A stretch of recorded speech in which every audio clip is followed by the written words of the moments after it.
এবারের দিওয়ালিতে তোমরা সস্তায় বাজে কিনতে চাইছো, তাহলে তোমাদের কিন্তু আসতে হবে এই চম্পাহাটি। তোমরা শিয়ালদা থেকে ক্যানিং লোকাল ধরে তোমরা এই চম্পাহাটিতে চলে আসতে পারবে। ওখান থেকে 10 টাকা ভাড়া দিয়ে অটোতেই আসতে পারবে। মনে হবে পুরোটা বাজির মেলা বসে গেছে।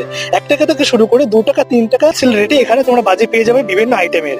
তাহলে আর দেরি কিসের, চটপট এসে এখানে বাজি কিনে ফেলো।